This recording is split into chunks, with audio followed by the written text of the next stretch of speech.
Welcome to the Avert Your Eyes Podcast, where we talk with some of the most creative people within North Texas and beyond. I'm your host, Michael Gibson Jr.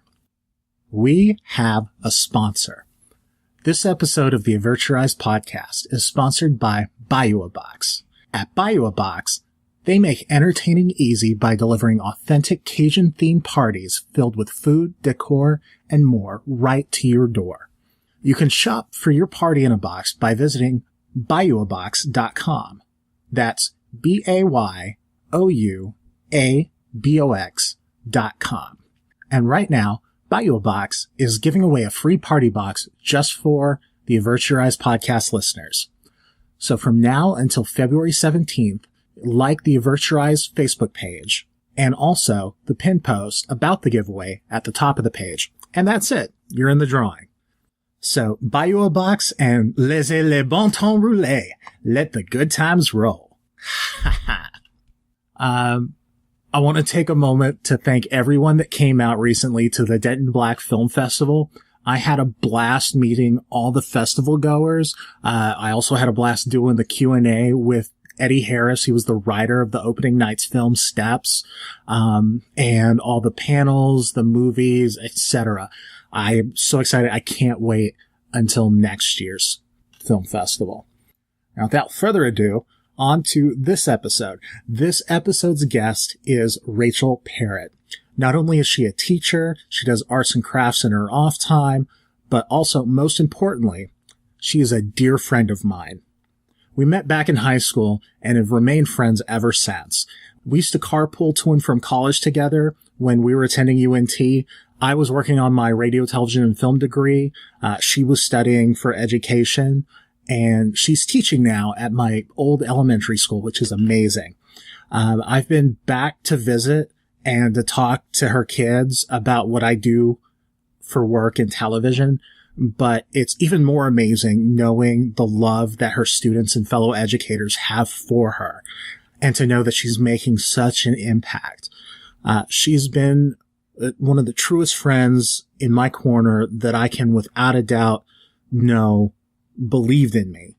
And no matter the crazy ideas that I've had a few. She's never left my corner. Everyone should have an incredible friend like Rachel having their back.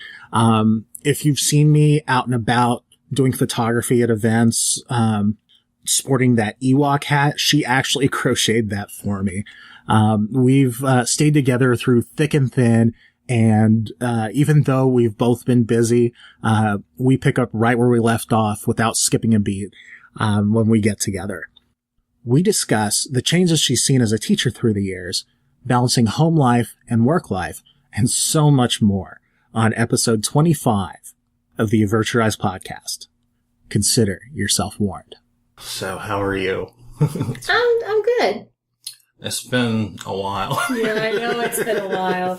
I keep seeing these feeds in Facebook where, it's like a picture and they have words listed on it. It's like, if your friendship has lasted longer than 7 years, they're considered family. Or like, if it's lasted longer than blah, blah years, it's like, it doesn't matter when you pick up or leave off because it's just there forever.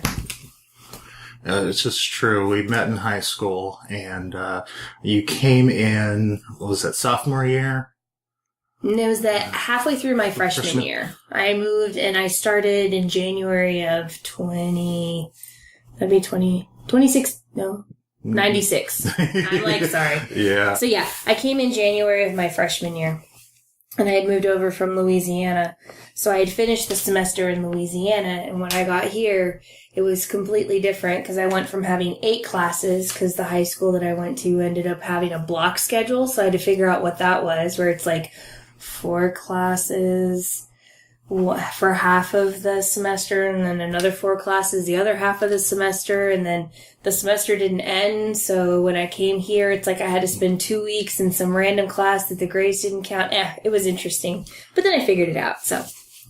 And you weren't originally from there. No, I'm originally from Wisconsin. I was born in Wisconsin, and then we moved around to many southern states when I was younger, we lived a little bit in Tennessee, and then New Mexico, and then Louisiana, and then we came here. Well, I had the choice to come here. since I was a freshman in high school, my father's job was up and moving, and so they gave me a choice. It was either here or Kansas City, Kansas. And of course, as a teenager, you want to be as close to your friends as possible, so I suggested here. And then we came and we went looking for places, high schools in the area. I remember it was Thanksgiving of my freshman year, and we came over, and apparently that's when Fort Worth decided to have one of their ice storms. And so we spent the week and traveled around to the different high schools, and at the time, Fossil Ridge was only half of what it was now. Right. So, with looking at Richland High School, Grapevine, Colleyville, all of those really large high schools, I chose to settle on Fossil Ridge because it was as small as the high school I was coming from the small city in Louisiana.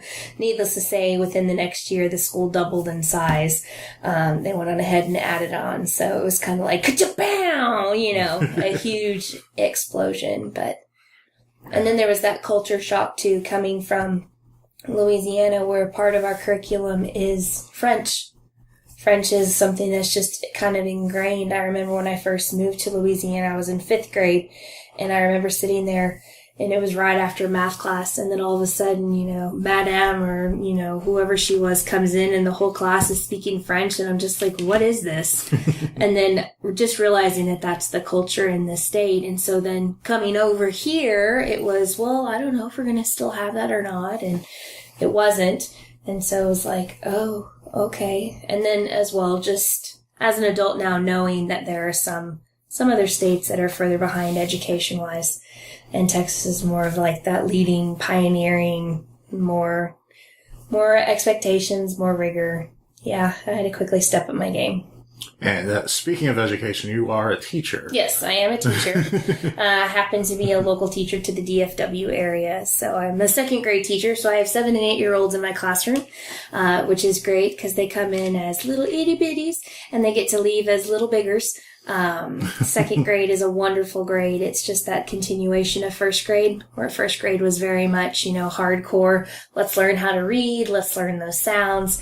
With 2nd grade, it expands on a lot of those sounds. And by the time they leave me, it slowly turns from that learning to read to reading to learn. And it's just wonderful. I'm super excited for the winter break because they kind of still are in that learning mode, and there's just something magical that happens over that break when they come back in January. It's kind of like, where have you been the whole school year? Because they just seem so much more mature for their age. And it's not just the time off. There's like something that developmentally happens within that winter time frame where there's so much growth that happens, and that's lovely to see. And typically, about how many students do you have in a class? Within the state of Texas, for elementary, at least for 2nd grade, there's supposed to be, and it could be also a district decision, I can have 22 students to the 1 teacher. So I've been full this entire school year at 22, which makes, as a teacher, you tend to think, but there's a big difference between like 18, 19, and then full at 22. And I know within my own district, with the teachers on my team, I'm lucky enough to have 6 teachers on my team. One of them is bilingual. We happen to have bilingual Vietnamese on our campus, which is different. Some of the campuses in the area have bilingual Spanish, which makes sense culturally for our area. Right. But we are the only campus within the entire district that I work that has bilingual Vietnamese. And no, I don't speak a lick of it. I might be able to say absolutely nothing because I'm afraid of all of the dialects to change things. But within that, we had found that when we are all at 22, we all have to be at 23. So that puts us 1 over for a 30-day continuous straight period. And then they will hire another teacher. Wow. So, and I know that whenever they're going to hire that new teacher to kind of take that relief off of teachers, changes from year to year. I don't know if it's a district decision or it could be a state decision. I know the last time that a lot of the the teachers grew exponentially as far as their class sizes was Hurricane Katrina. And at that particular time, I know that there was a waiver within the state. So it was kind of like we could absorb as much as we could for the space that we had. Right. So there were teachers at that time that had quite a few scholars in their classrooms. So we were with Hurricane Harvey. The beginning of this school year. Those teachers that are still at my campus that were teaching when Hurricane Katrina hit, they had already kind of were expecting that we were going to grow a little bit more, but we were surprised with our particular area. We've only had maybe a small handful of Hurricane Harvey relocated families, so we were expecting a lot more. But yeah, I have 22 scholars in my classroom, and I've had the revolving door as well. They've moved in, they've come in. So at this moment, I'm full at 22. How long does it take you to remember each of their names?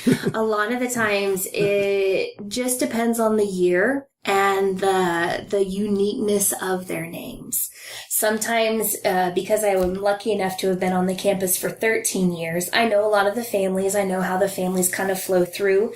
So therefore, you naturally see and hear about and deal with some of the names and begin associating them just naturally as you're walking down the hallway or you see them interacting in some of the after school events.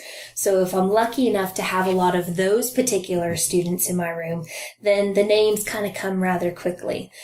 Some years, this particular year, over half of my students were not returning scholars to Parkview. They were brand new move-ins from the summer or the very beginning of our school year.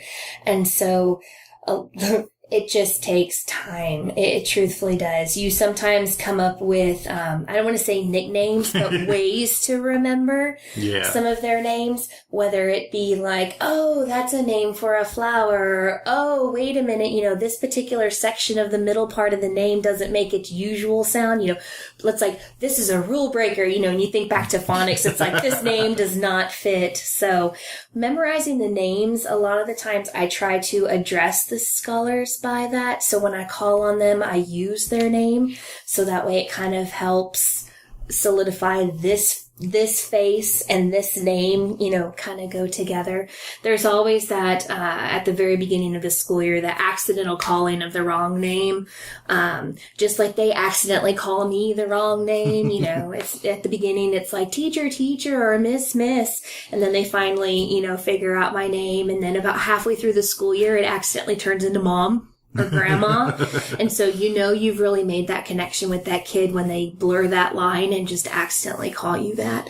But as far as the uniqueness of the names, there's more and more of them. And I think they're absolutely wonderful to hear about, the families sharing, I'm just curious, how did you pick that name? I'm not being rude. I'm just the nerd myself trying to figure that out. It's like, how did you pick that name? And why did you pick that spelling? And okay, well, why did you put those random letters in there that don't make a sound? And sometimes it's literally, well, in the native dialect that they speak, it does make a sound, but in English it does not. Right. So that part's kind of interesting. So it usually within the first month, you hope you have about 75% of the names actually solidified and down.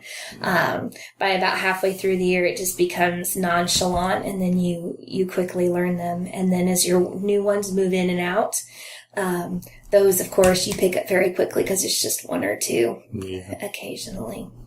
Awesome. Well, it's funny that you threw out nerd and names, because I was at an event where there were like a bunch of children, and I see this cute little kid running off kind of away, and the dad was like, no, Anakin, come over here, this way. I was like, my ear perked up. I'm like, did I hear what I thought I heard? And he's like, his name's Anakin. I was like, right on. How did you, I wanted to ask him how he talked his wife into that, but, it could have been her, nowadays. Oh, I do know with having taught 13 years, the students that are coming through with a lot of our Twilight-ish names, they're now old enough to be in that first, second, third grade classrooms. And so you do see that trend for some of them.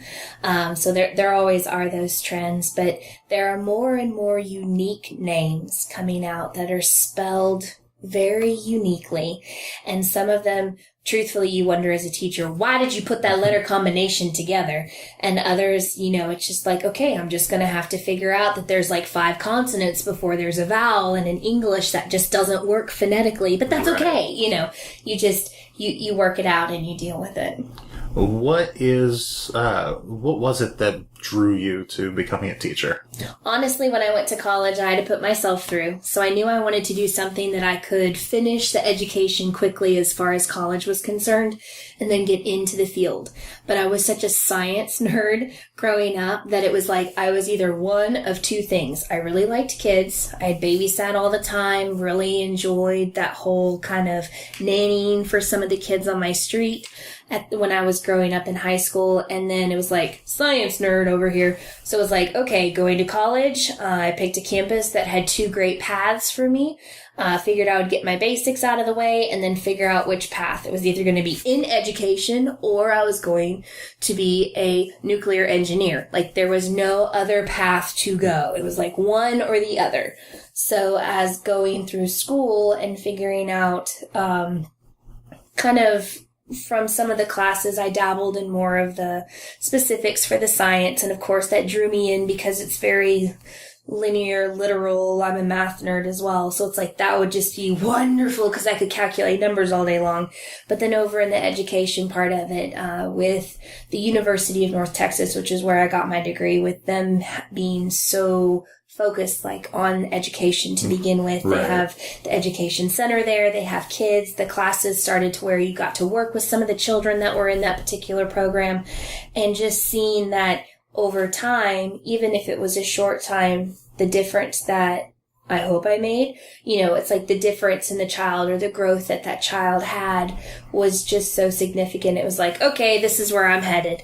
And then just continued from there, finished up my degree, ended up student teaching within the district that I'm currently working. I'm actually teaching at the campus that I student taught in. So I have... Which is actually the school that you were at is the school that I started out at. I know, it's so fun.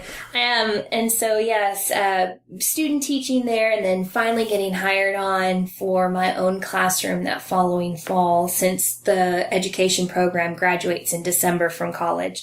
So there wasn't a teaching position open, so I ended up as a long-term sub for a teacher that was out with a baby, and then at the time we took the tax test, so then I was a tax tutorer during the day and pulled kids.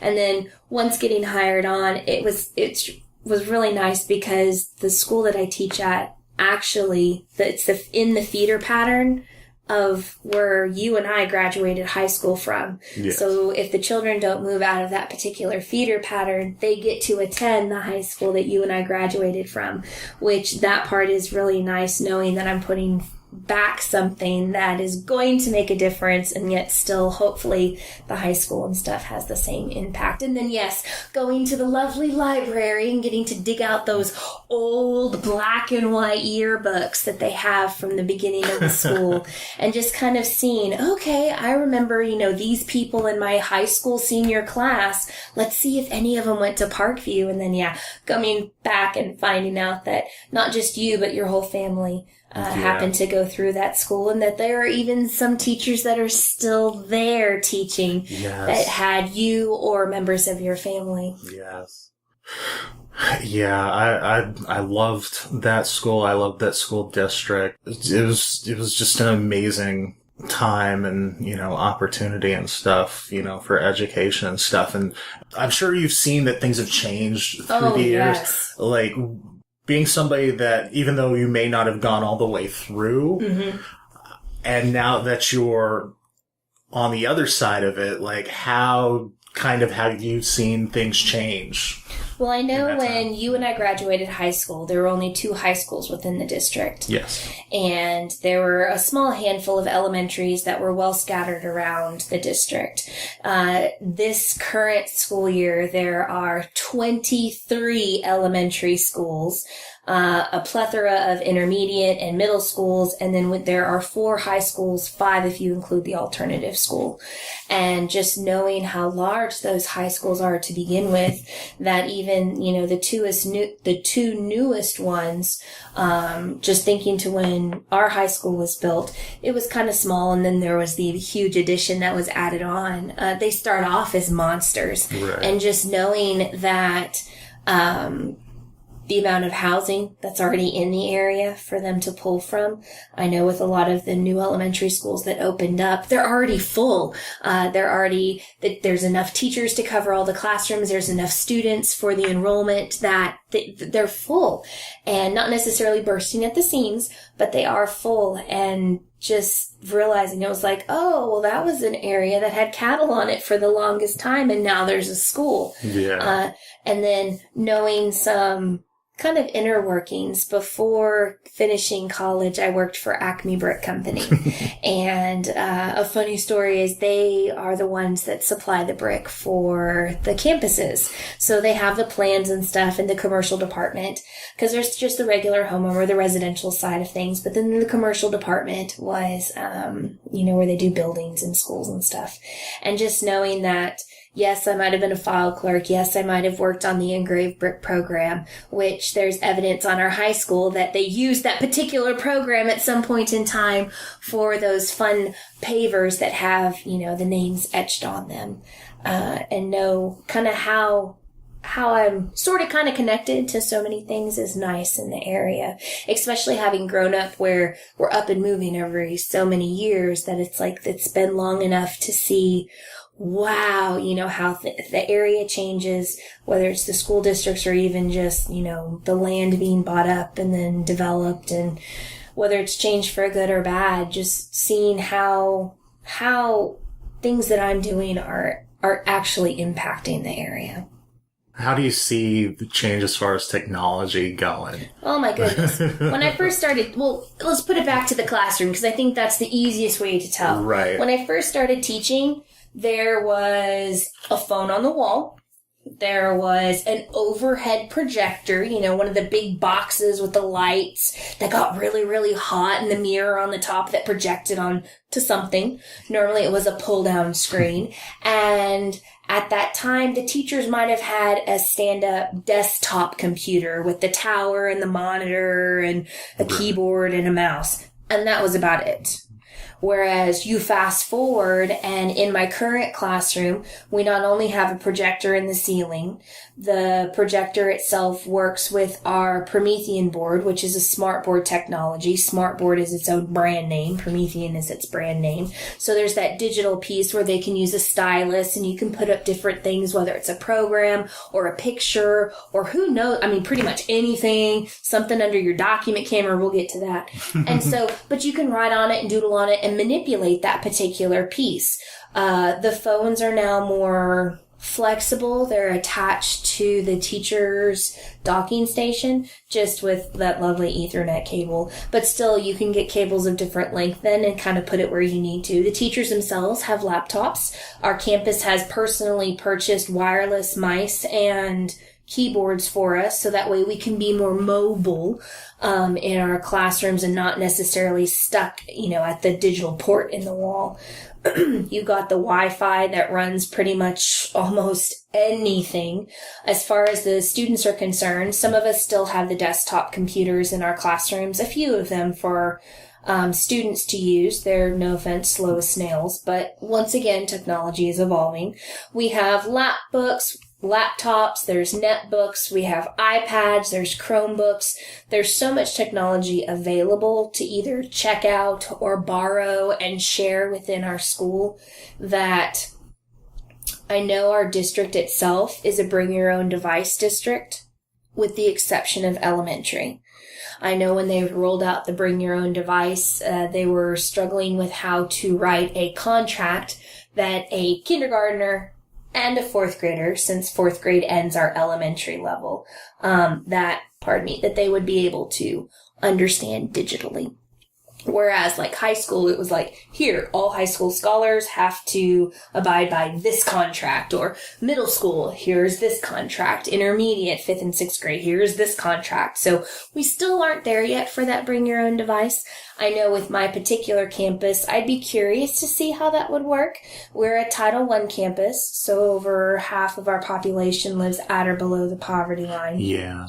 And just knowing that, you know, the technology within our building may not necessarily be the greatest at the time, or have the greatest connections, or just with the age of the building, rerunning all those wireless. So we have wonderful things that are available, but then it's how often can I truthfully get that within my students' hands? You know, whether it's curriculum-wise, do we have enough for everyone? Are we going to have to partner up? Who's borrowing it that particular day? Just more of those logistics. What do we really have on the campus? I know that a lot of the school contacts me first before they contact our tech help, just because I have experience with a lot of things that don't work technology wise. And so they'll call me like when a student accidentally flips a computer screen upside down, and or when the laptops won't connect to a wireless, not realizing that one of the students in their room probably had hit the correct keystroke on the keyboard to turn off the wireless. So just those smaller pieces and so they'll contact me. But I love the technology that we have. I would wish there would be more of it, but I think that there's a disadvantage as well, because technology is changing so fast. Yes. That you see that within the students that come through the room. I know the last few years, it was kind of interesting when you would sit and put a child in front of a computer. The first thing they did was reach out and touch the screen. Yeah. No, hun, I'm sorry, you have a mouse over here. You have to manipulate this little thing that's attached to a cable, you know, and clicky, click, click, instead of reaching out to touch the screen. And then the concept of using a keyboard obviously is foreign to children, you know, the hunt and peck method, which is fine. But just getting over that hurdle of how do I actually use this device, because so many of the things are smart-based, so it is just that digital touch screen. So there's that learning curve. Because I used to be able to learn from the students. I would watch what they were doing and go, oh, really? What is that? And they'd be like, oh, this is the blah, blah, blah, blah. And you're like, oh, okay, I'm going to go take notes on that now, you know, and write that down, and then you have it. Whereas now there's more of a, let's learn how to use this antiquated, you know, without really being antiquated, because it may only be a year or two old. Which is so crazy how fast things change. Mm-hmm. You know, and then it's also interesting because my girlfriend has kids, and they go through they're going through Birdville ISD, Mm-hmm. and they were requiring the students to have cell phones for certain classes. I was like, wait, what? I didn't get my cell phone until I was a freshman in college. And it was just because I was commuting and needed Same to get for me. Because then it was pagers, you know. For us, it was like pagers, and the kids now are like, what in the world's a pager? You know, it was a little box you had on your hip, and it went beep, beep, and it put the person's number in there. Somebody figured out how to write the letters so that they actually made a word, and the kids are like, what? So, and I'll be curious to see where technology goes for the future.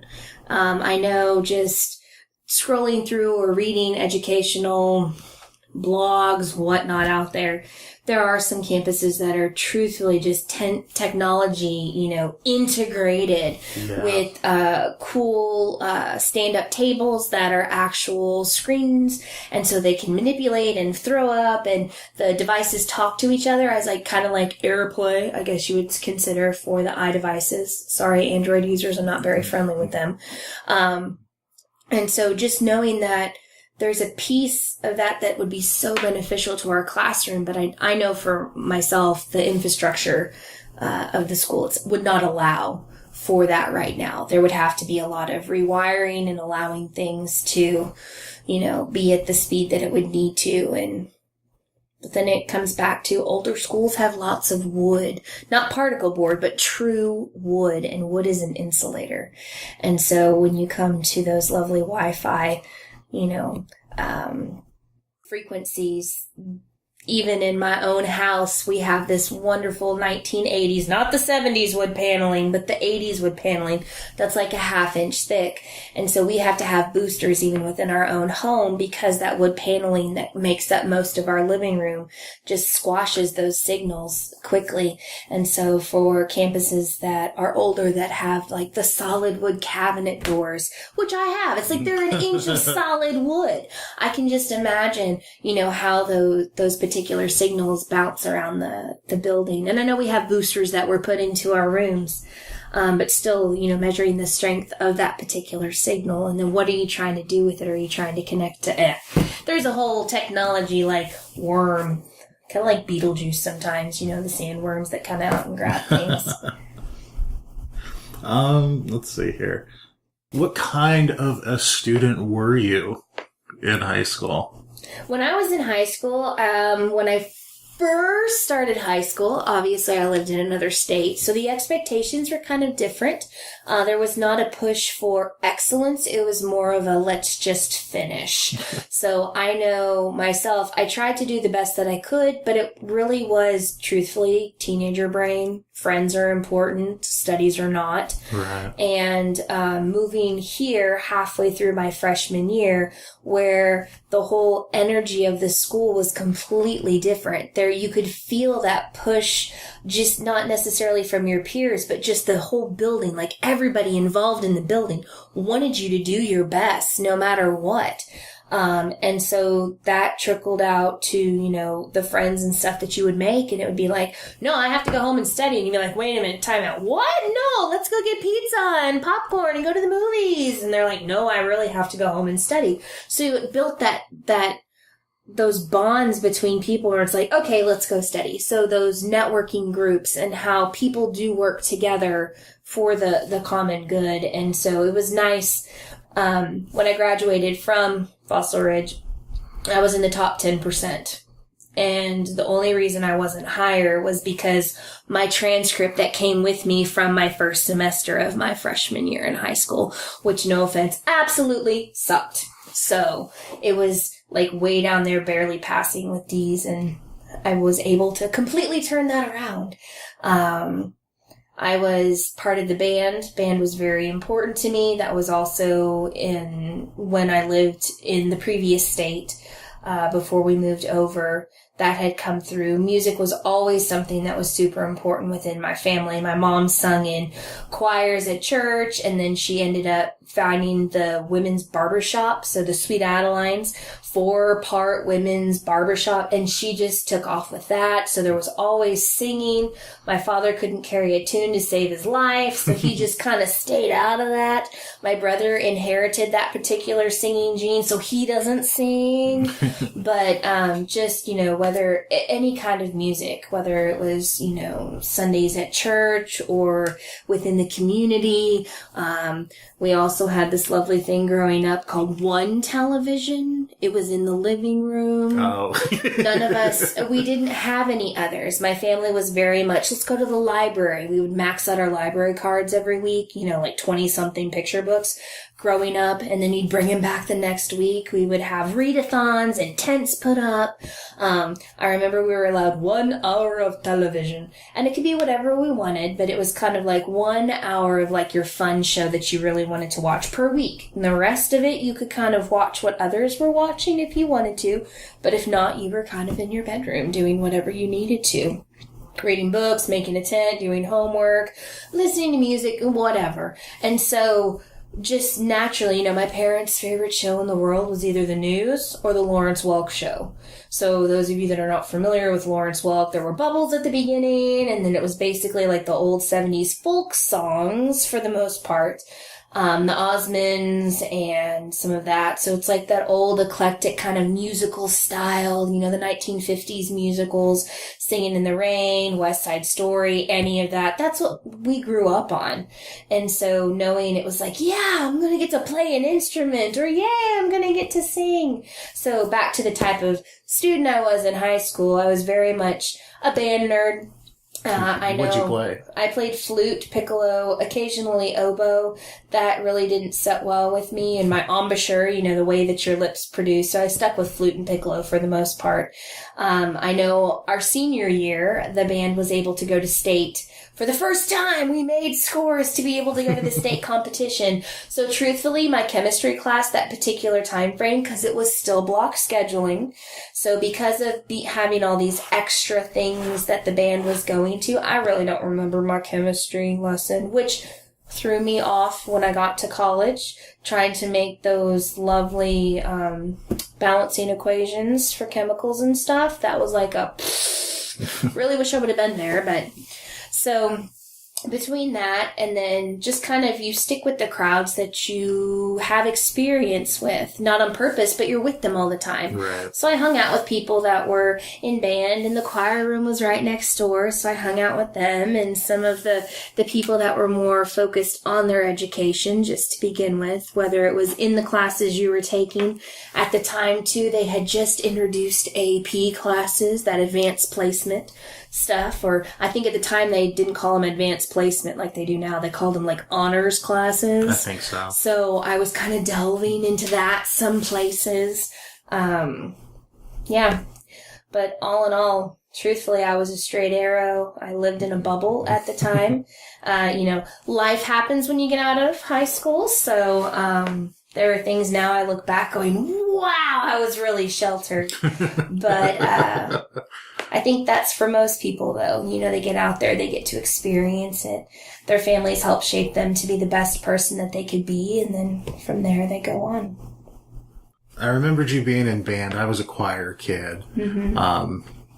I don't think I don't remember exactly how we met. I think we were just in like the cafeteria just talking. It was just the group of friends and whatever. And we just clicked and just yeah, it was one of those like band choir crossovers. I'm sure it probably had something to do with people dating certain people, and then you kind of like absorbed into their little friend crowd, right. And who knows. But I'm just excited that our friendship has continued. Did you go to the 10-year reunion? I did.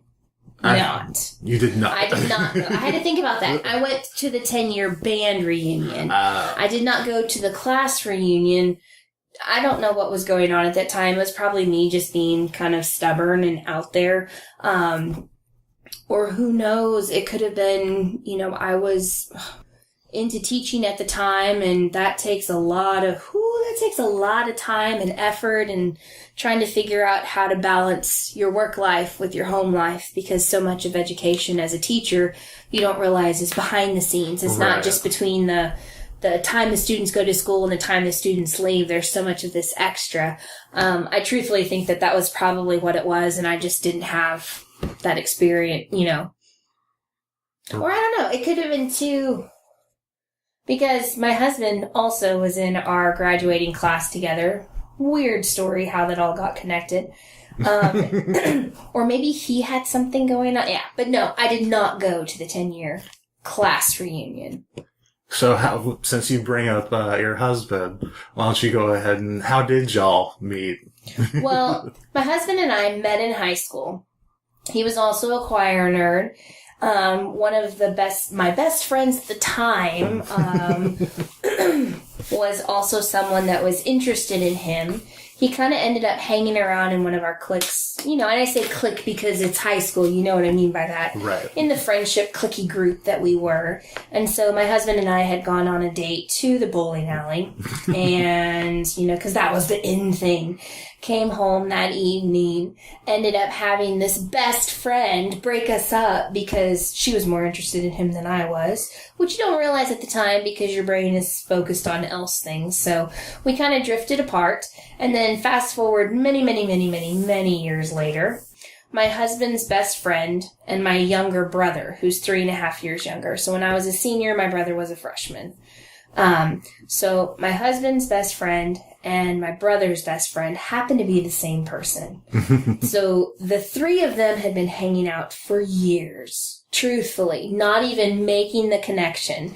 And then one night, my husband is digging through his wallet, and my brother's sitting next to him on the couch.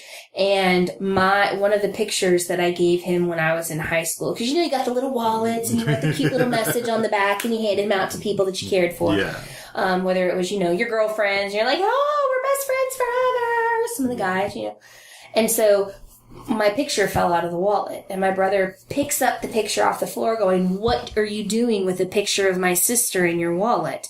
And he's like, this is your sister? And so that sparked a whole conversation. My husband is very technology illiterate, is a great place to put that. He knows how to use it, but it's more along the lines, if we have to get anything further than that, what do I click? Where do I go? And that's part of his upbringing. So my brother had put together a MySpace page for him, contacted me through MySpace because that was the in thing at the time. We had set up that we were going to meet back up. And so in January, that particular year, that Friday, it was a Friday, we met back up. We talked forever. Ended up that, I sent him kind of on his way early in the morning because I was having to nanny that weekend and watch kids that I had watched for a while in college. So I sent him on his way, totally like, oh my gosh, this is wonderful. Come that next Friday, we went out a second time. We're so tired by the time we stopped talking. I told him, hey, just crash on the couch. So he crashed on the couch in my apartment and physically never left. And here we are to this day. So it was kind of a fun. At that time, the district that I still work for was on a modified block schedule / year-round schooling-ish thing. We started the very beginning of August and got out kind of mid-June. So they split it up into that was when we had 9 weeks instead of 6 weeks. And so we had like a chunk of time, and then we would have 2 weeks off for the fall. We would have a week in October and a week in November. And then we would have 2 weeks for winter break. And then there would be a 2-week spring break.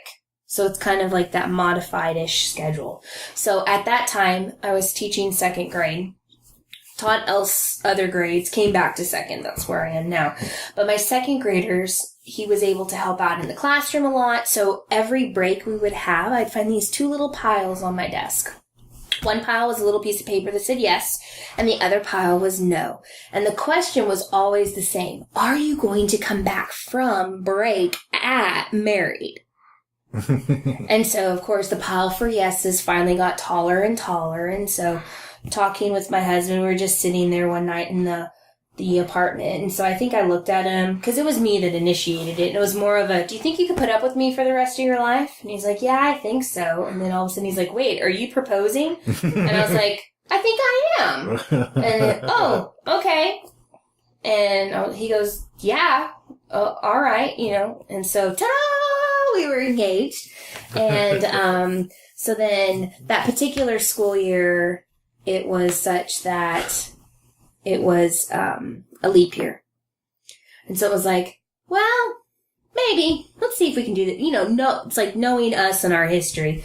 Let's actually do it, get married on leap year, on leap day. Because then technically we only have to celebrate it once every 4 years. Like knowing us, that would unless you work. Somehow it slips your mind right. or forget. You're like, oh, shoot. Yeah, got this. So looking into everything, not realizing all of the bureaucratic stuff that has to be done in order to get married, what you have to present, the papers you have to file, the waiting for this, and then it's like all the steps. It didn't happen for leap day. Oh, darn. Okay, fine. So we ended up, it was like, all right, well, let's do the next available time we could. So it was spring break. So if you can imagine, the little second graders had their little piles, am I going to come back married? And I didn't tell any of them. So came back from that particular spring break. And of course, they would always ask, so did you get married? And the answer was yes. You would have thought they would have dropped dead right there in the classroom. And so I know that particular class, I still keep up with some of the students that were in that class. Well, of course, I always keep up with some of them from every class. The ones that are still in the area or you're able to reach out. Facebook has been a fabulous place to find past students. And so they still know me as both my maiden name and my married name, and they like interchange it, and they will tell anyone the story of their second grade teacher and what the class did and how she surprised them when she came back from spring break and was like, ta-da, married. And they were so happy. And we are so weird as a couple. Kind of like a true yin and yang, opposites for most of the stuff. But it works, we work, and we make it work. Yeah, as long as you definitely can. I love Justin. I knew him from high school. He was in choir with me, and I don't remember if we had any other classes together outside of that, but Justin... He says no, that it was just choir. That's what I thought too, but yeah, he was always such a character, and he was one of those people that I thought that never gonna see him again. He's gonna go off and do his thing, and then it popped up that y'all got married. I didn't even know y'all dated in high school. I was like, wait, what? Because y'all went and eloped. Because I was like, wait, Rachel got married? What? Yeah, we didn't even send notices out. We sent congratulations, we're married notices out to our family. And I opened it. I was like, what? Yeah, we went to the courthouse. We didn't even plan this big wedding. I was like, let's just go to the courthouse. So then there's a funny story with that too. So the downtown courthouse, they have 4 outside doors, but only one of them is kept unlocked. It was pouring cats and dogs the day we got married. It did not stop until after our time with the judge. And so they say that that's supposed to be a great omen for your marriage. And so here we are. We finally get down there, and we're trying to get in the building. We can't get in these doors because they're locked. So we have to walk all the way around in the rain. We can't get in these. And we walk all the way. Okay, we finally got in the building, and we were drenched. And so we get before the judge, and we're literally standing on towels that they found for us. Yeah. And of course, you know us, but that kind of explains the oddity of us and just what we get to do every day kind of scenario. And so, the judge even wrote on the back of his little judge card, the date and the time, he finally said, "You're now married," and we still have that on our refrigerator. It's still there. If you ask, my husband, well, when did y'all get married? He can spout the date and the time off. You ask me, I'm like, I don't know. If you ask about birthdays, he's the one that remembers all the dates and stuff. I'm like, I can go look it up in the, the calendar, the digital calendar. I can go look on the calendar. And I think that part is just because I deal with so many dates. As an educator, you have all of this testing information, so you got to keep up with when the due dates are, or you have the the kids' birthdays, or it's you're inundated with dates, and so sometimes the important ones slip your mind. Yeah, if I running around the community just with work in general, if I didn't have a calendar, I would be completely lost as a person. Between all the different things that I have to, keep straight, these events are this date and I have to go over here and do that thing and what have you. But, we're starting to run out of time. We're in your lovely little workshop here, your crafting room. Oh yeah, we took one of our bedrooms and my husband put this wonderful craft table together for me. So sorry, you had a question in there? Well, in this craft room that no one else besides you and I can see, there are all kinds of paintings on the walls. I've got yarn behind me because I knit, I crochet, I do that plastic canvas, the stuff that we remember being around, tissue boxes when we were little, except mine's cooler. Is that kind of where you're getting at? Some of the crafty things that keep me sane? I know as a teacher, I have things that are constantly going through my mind. And a lot of the times I would lay awake at night because my brain would not shut off. It would continue to think about whatever still needed to be done. And so at that time it was I need something to do, besides coloring in a book or something. And my husband's grandmother was in town. She came down to visit from Ohio, stayed with his parents for a few weeks, and while she was down here, she's one that could do like the thread, the little itty bitty thread, the big huge doilies that are kind of that creamishy color. Yeah. She would just sit there and be talking to you and use that little itty bitty thread and that little itty bitty hook for crochet, and she'd even put beads on them and have like this magical design all out of her head. So I was just looking at her like, you've got to totally show me how to do that. So she did, and I spent about a week with her in the evenings, kind of hanging out, and she showed me how to do some things, and that was crochet, so it's with a hook. And she ended up going back to Ohio. Her age, she passed away kind of very suddenly after going back, and so I was bound and determined to continue to learn how to do it. So I crochet all the time. When I taught 4th grade and the students were off of my roster in the summer, I would invite them over for the ones that were interested, to learn how to crochet here at the house. And they would come, and we would have lots to start with. And then, of course, they would kind of dwindle out when they realized how much work is truthfully involved. Right. But for the ones that made it through, so I would teach children or adults how to crochet here for years. And then it just so happened that one of the parents that I taught how to crochet, she found a local crafting group, like yarn crafts, whether it's tatting. We would probably have no recollection of that. Basically, it's like a whole bunch of little tiny knots with thread. There's a particular, bobbin that they use for it. We would probably think of it more of like Christmas ornaments that when you see it, you go, oh, old people stuff. I mean, truthfully. So whether it's tatting or the plastic canvas, it was knitting and crocheting people in the area. And she's like, you gotta come. So I did. And I was part of that particular group. The Texas Pearls is in our area. And then they're like, you totally have to learn how to knit. And I was like, fine. So in May of this past year, I learned how to knit. I finished 3 huge projects. Started about a bajillion more.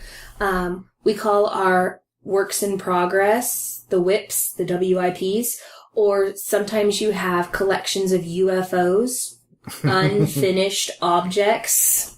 So I have quite a few of both of those. Working on a lovely baby blanket for one of my teammates who's having a baby. Probably should have started it a little bit sooner because her shower's on Tuesday and I'm only about a quarter of the way through, but the baby's not due for another month, so that will work out. And then regarding all the paintings you see on the wall, there was a local evening paint group. I know Painting with a Twist is still out there, Pickle Picasso. The group that I had been part of and went to a bunch of them was the Texas You Can Paint. I know that they'd shut down in our area a year or 2 ago, but Texas You Can Paint, when I went, if you posted you with your painting from the end of the evening, it's like the 2-hour bring your own whatever drink and eat and be merry. Yeah. And we'll teach you how to paint. So if you posted a picture with your painting on their Facebook page for the month, they took all the names, put it into a little computer generator, and they would pick 1 or 2 people, and then those people for the next month would be able to go in and they could do any painting they wanted to. That was on the calendar for free instead of a cost, kind of to get more business back. Yeah. And minus private parties. Well, I had gone in to paint that one over there. It's like an angel with 2 kids. And I had posted that one, and I won the month of free painting for January of that particular year.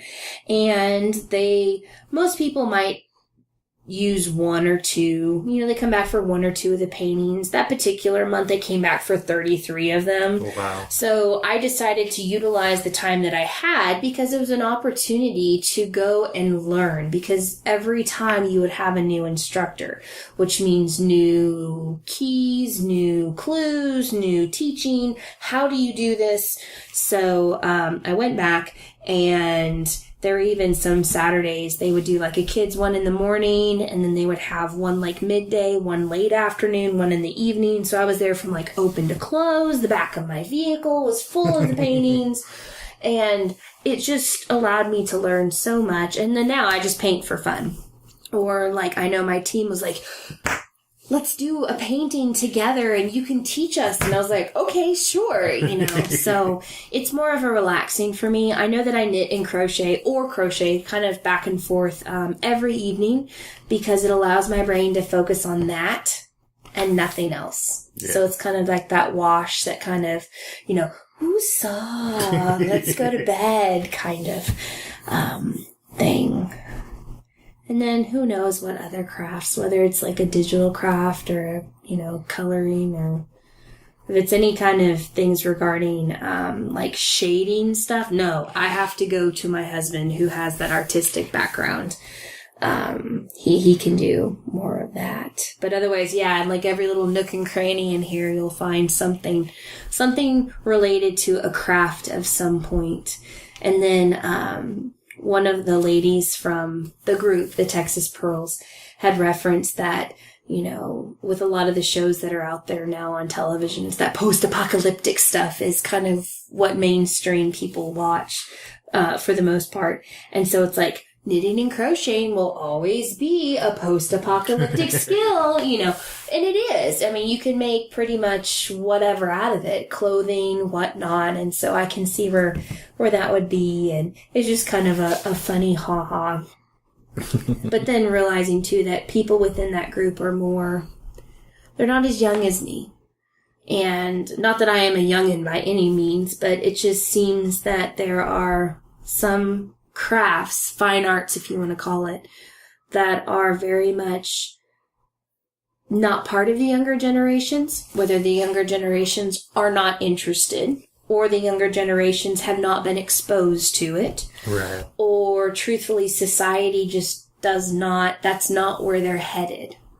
So I can see some things dying out very quickly if stuff does not change. And it could be in our area. I would tend to think with the DFW area that this would be kind of more of a hodgepodge, and you'd have people doing a lot more of that crafting stuff. I mean, I see little pockets of stuff, and then I know you were reaching out to me a couple months ago about the stuff that was going on at the state fair with craft and stuff. But, and then I've seen, different stories about that as well. And there were there was a story that ran about these girls that had submitted like a quilt or something. But then the quilts got stolen. But these were girls way younger than you. Oh, and yeah. Just, and just how intricate these quilts were. Yes. And I was just like, blown away, at this stuff. And, I don't think they've, right now to this date found, who stole those quilts or, the quilts themselves. But, well, and I know a lot of the people, you have Etsy, which is, its own version of like Pinterest, but for sale, and it's all handcrafted items. But a lot of these people that I've met in the Metroplex, yes, they're making things for people that they care about or they've been asked to make. But a lot of them just make things to donate, whether it's to certain organizations or local organizations that will take them and accept them. And so it's not even for profit. It's more of just getting out in the community and doing things. But yeah, the small things like how do you submit a craft item for the State Fair of Texas? That's just, something small that I never would have even thought about. And then yes, thank you for finding that information for me. No problem. Yeah, it took me a little bit of digging, but I did find it. Let's see here. As we start to wrap up, how do you define happiness? Good gravy. I know that there's a peanut song that defines happiness as like 5 kinds of ice cream and all kinds of wonderfulness. Happiness is within yourself. It can be caused by having others around you that, whether they lift you up or just make your spirit better by having them around. But true happiness can be it doesn't have to be this, moment. Happiness should come multiple times throughout the day. It can be as small as, for me, a child that goes to another teacher to work with them and comes back and gets to earn stickers, and they choose to share one of those stickers with me. For that particular child, that could be a huge kind of, oh my gosh, connection moment. And so that could be happiness. Finding decapitated gummy bears in 2 separate baggies. Okay, that's a whole other story. But with gummy bears, I like to eat them by either eating their heads and then putting their bodies back in the body for later, or vice versa. And I'm not kind of wicked. It's just small bites, kind of thing. And so every once in a while, one of my scholars or their families would have caught on to that. And so they kind of already have them separated. And I talked about how dental floss works great to cut where you can still keep the sanitary piece. Yeah. And so, or, you wake up in the morning, or like when we were about to come into here, the neighbor had the sprinklers on, and just looking over, and there happened to be the sun reflecting on it, and it was just a small little tiny rainbow, which of course, in your brain sparks back to all kinds of memories. Yeah. Whether, it was a kid or who knows what. So happiness comes for me in all different forms throughout every day. There are some days that there may only be one little tiny clinging moment of happiness, and there are others that are just bursting at the seam, and there's no rhyme or reason. It just kind of happens. Awesome. How do you define success? Ugh. You take a quick water break. Yeah. All right, so success. Success, for some, is growth with data, no matter what you're tracking. For others, success is literally being able to function. Whether it's literally that basic function of, did I get through today? Just like with happiness, success can look differently. If you're working towards a goal, you're going to be more data driven. Did you have certain steps that you wanted to reach before you get to that end goal? Or success can even be knowing, oh, there's no way I'm going to reach that goal. Knowing that you have to stop and make changes to what that expectation is. Success could even be, you know what? I tried a new recipe today and I didn't burn down the house. So I guess when you're asking the question of success, if it's an overall, what do you think of success? There's so many answers that I could truthfully give. If you have a specific way to narrow that down, then maybe I can be more specific. Okay. I know as a teacher, I feel successful because I know in my classroom I'm there to help them learn, but it goes beyond just the curriculum. So for me, I know I'm successful when I'm out in public, or it's years from now, and I run across one of my past students and they shout out my name and I get to look at them and they still have that sparkle in their eye, like they cannot believe that you exist outside the school. Or they're the ones that reach out to you and out of nowhere, which goes back to happiness. There was one particular student that I had that last May, all of a sudden in my inbox, my school email inbox, I get this email. And it's from this particular scholar. I almost deleted it because I thought it was spam. And so I was reading through the quick little email and I was like, oh my gosh, this is from so-and-so, Yeah. And it was basically like, I'm just reaching out to you. I'm about to graduate. I know it's 2 years ahead of blah, blah. Just more information about their life. And one of their teachers had just kind of asked them to think back throughout their whole educational experience. And this particular student thought of me, and they were very unique because they had just come over from Africa at the time, one of the lovely countries at the time that was having a civil war, and they spoke very little English. Their family spoke no English, and we made it through the year. And then they continued, and then the whole family over the years has gone through, and they're now all, into high school. And just reading through, I remember I was reading it, just quickly scanning it, and I like busted into tears, and the kids are like, oh my gosh, what's wrong? They're bringing me tissues, and I'm like, I read a needle I shouldn't have, and they're like, are you okay? And it's like, I promise it's a good thing. But then just reflecting on that knowing,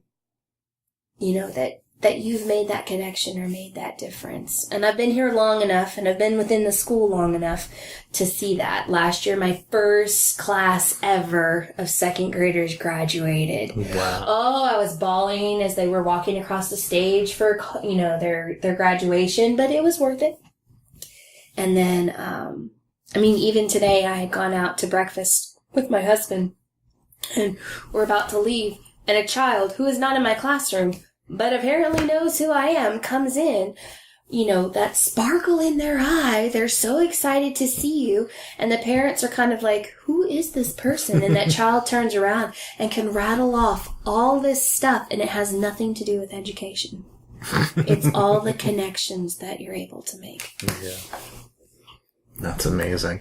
And you also, a couple of years ago, you won an award from your school? Yes. Every year, teachers get to nominate other teachers on our campus to become the Teacher of the Year.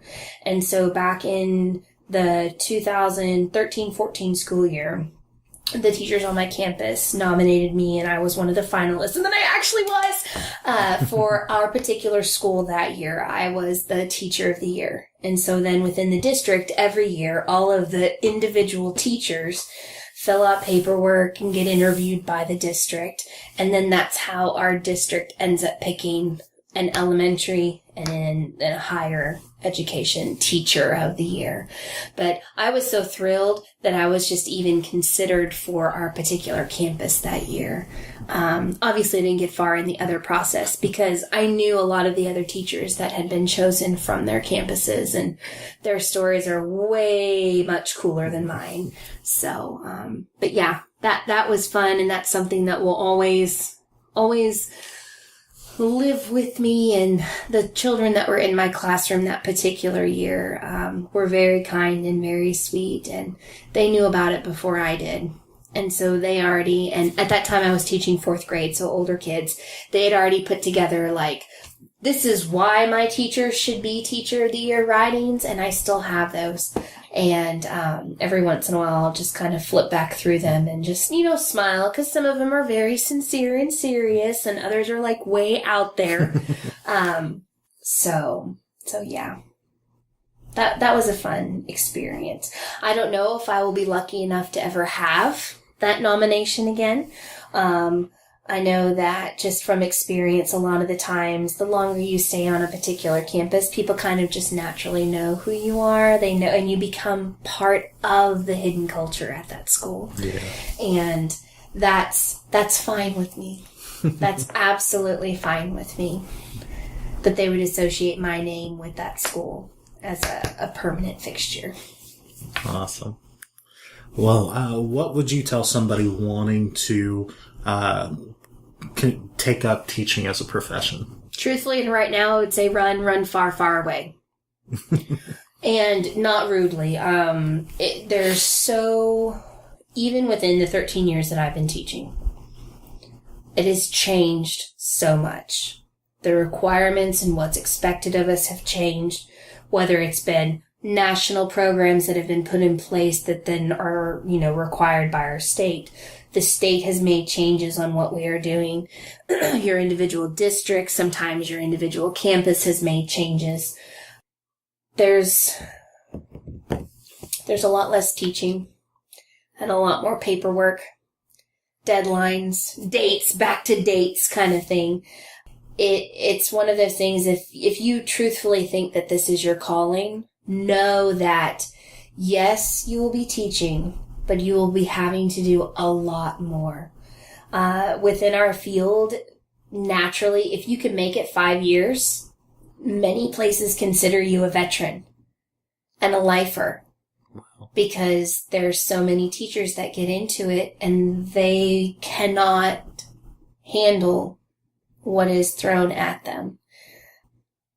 Whether it's just the stress load, whether it's how to manage teaching, with their home life, with everything else that's going on in the world today. So if this truthfully is your calling, continue it, but know that you're going to have to go over hurdles because you think, oh yes, I'm going to be able to get in there and I'm going to be able to mold these children. And you do, but if you do it to the level that your heart wants, you will burn yourself out very quickly. So you have to find a way to balance everything, or be lucky enough to have a husband like I do that realizes that during the school year, he does not come first. And it's not rude. And I don't want people to get upset and be like, oh my gosh, your husband should be first, or, your faith should be first. He knows when school is in, he does not come first. And it's because he realizes the dedication that I have to my job. He sees the impact that I'm able to make. And once again, it's not academics necessarily. It's more of those connections, the being able to connect with those scholars. Are they able to actually trust you? Do they feel that you're going to keep them safe within that classroom? Do they know that if they come to you, that you aren't going to just turn around and blah to whomever it is? Like, they can actually confide in you. And yes, it may be the type of students that I have at my campus, as I had shared, we're Title I, so that comes with a whole laundry list of things that have to be taken care of before the learning can happen. So, but yeah, if it's your calling, just know you're going to have to figure out how to balance, and there will be hurdles that you just have to figure out a way to build a bridge and get over. And sometimes those bridges go up in flames, so you got to build new bridges. And find a mentor on your campus. Find some other teacher on your campus. Work on that relationship with them, because you're going to need someone to bounce those ideas off of. You're going to need someone that's going to be able to listen to you when you're frustrated, to have that output, to have that input, and realize it's not going to go between, outside of those four walls, because you can't take it home. Yes, you can take papers home to grade. Yes, you can do those things, but don't take whatever you're dealing with within the time frame that you're at school. Don't take that emotional baggage home. Find a way to leave it there, and be okay with the fact of setting a timer and leaving. If you're going to leave at 5 o'clock every day, leave at 5 o'clock every day. There's no way you're going to be able to do every little thing perfectly every single day. Right. Close is good enough. Awesome. And then last question is, what would you tell your younger self? I would tell my younger self, well, it depends on which time frame I would tell, but for my younger self, I would have to let myself know that being an adult is harder than people think it is. That for myself, whether it was society or my family or just the way my friends were, that there are going to be things that happen that I have absolutely no control over. But if I can find a way to work through them, I'm going to be just fine. And to my younger college self that decided to go into education, I would tell myself, you need to find a way to leave the emotional baggage at school. You need to find somebody that's going to be there for you, because I can tell you, honestly, I didn't first starting out, and I almost ran myself into burnout. So, younger self, there are going to be many things that you can accomplish. You're going to have to work really hard at it, but you have to find a balance, because you have to take care of yourself before you can take care of anybody else. Well, Rachel Parrott, thank you so much. I'm sure you learned way too much about me, but that's okay. And you may have other questions, so if you decide to come up with other questions, I'd be glad to sit down and get those answered. Well, anytime you want to get back on. Cool. Yay! Thank you. Maybe we could have one that's just knitting or just crochet or fun ways to make Dr. Pepper drinks. I don't know. We could do that anytime you want to get the Cool. on. Cool. Cool. Thank you. You're welcome. That's the podcast. Thank you again to my friend Rachel Parrott. It's always a great time catching up with her. If you would like to contact Rachel concerning her crocheted or knit items, you can drop her an email at yellowrose0814@hotmail.com. I will also have links in the show notes for episode 25 of the Avert Your Eyes podcast.